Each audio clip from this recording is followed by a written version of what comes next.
so happy we alive. All the small towns and cities, rural areas, and especially the Midwest. It's really, really sad.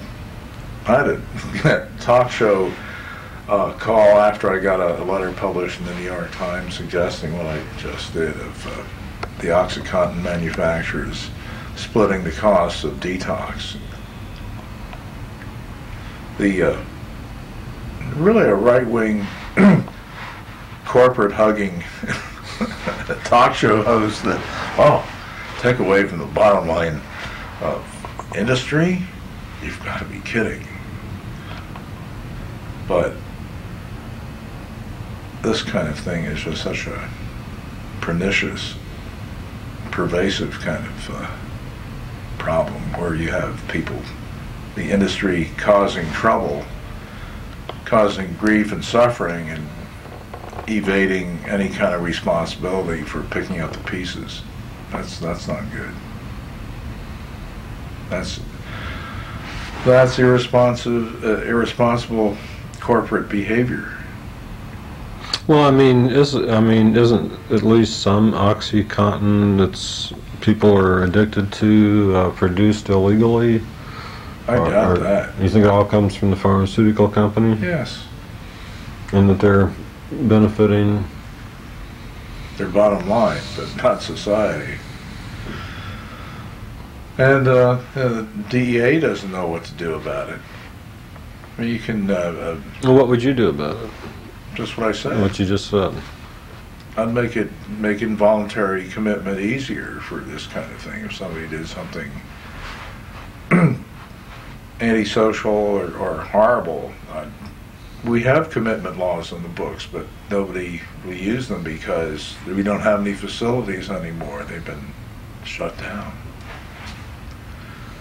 But this would bring back funding to the drug treatment facilities, the corporate sponsored.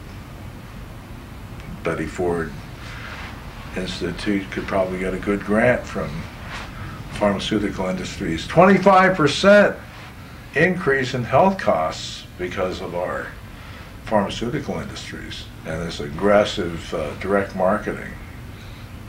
Ask your doctor. You know, Todd, I feel like some people listening to your perspective would feel like that it was just shocking that you don't seem more supportive of the president in light of the attack on the country.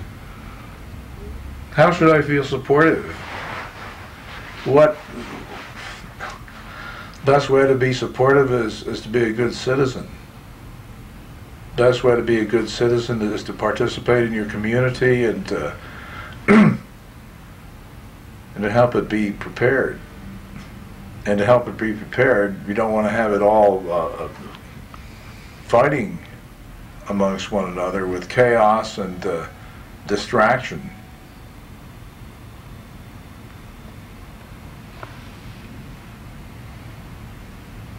And asking why and asking how are legitimate and appropriate to the proper response to the 9/11 tragedies.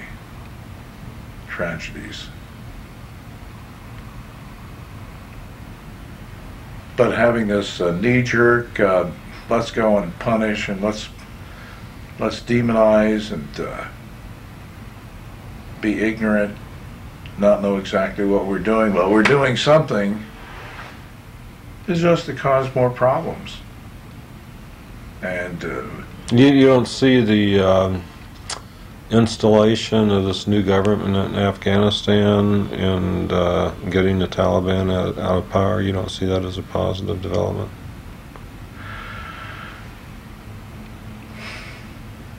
Might be some improvement over the Taliban, but things are so flaky and out of control over there that it's doubtful whether or not they're going to have any kind of coherent or rational government. They never have. This history of tribalism and tribal warfare at different enclaves.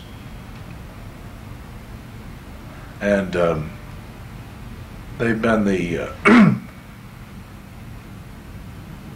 they've been the ruin of the British, who tried to go in there and subjugate them. And we see how well the Soviets made out, and so we're just following the same kind of slavish, blind, problematic intervention.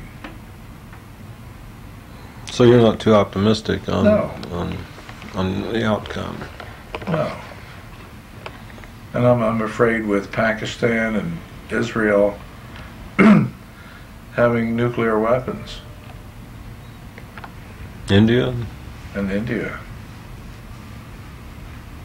All of these nuclear powers.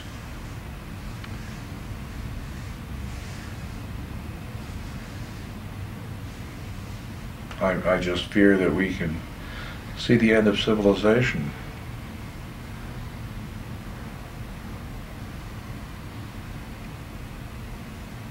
That the world as we know it will no longer exist.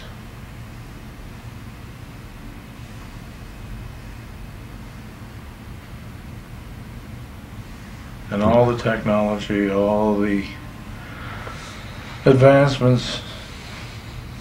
Where do you see hope? In my rational solutions that I've articulated. But don't expect me to be a messiah. I don't want to get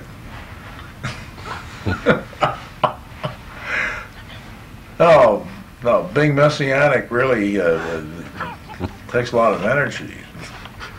You know, just think of all the people's needs you saw was suddenly become father figure to, and oh my God, just think how corrupt I'd become. Ugh.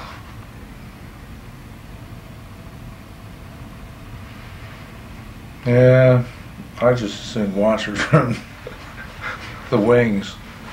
Yeah, I remember how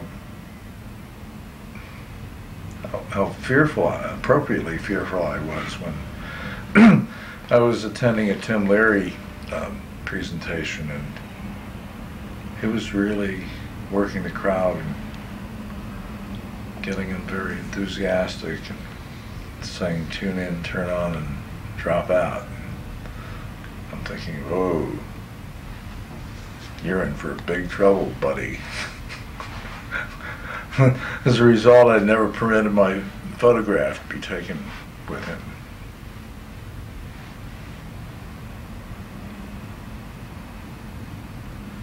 But I spoke with him privately and talked with people that were around him and became aware of the downside of guruhood.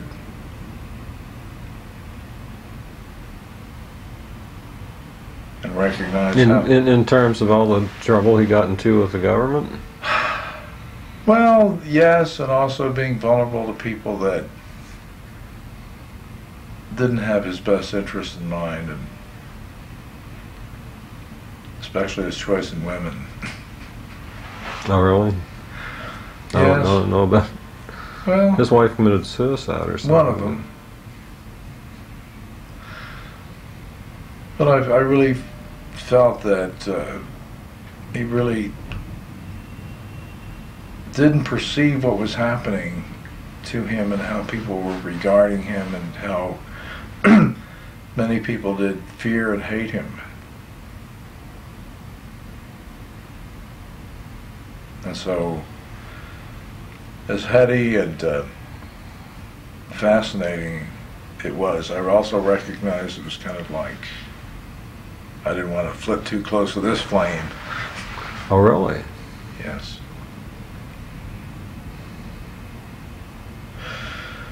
And I just had these feelings, and at the time, and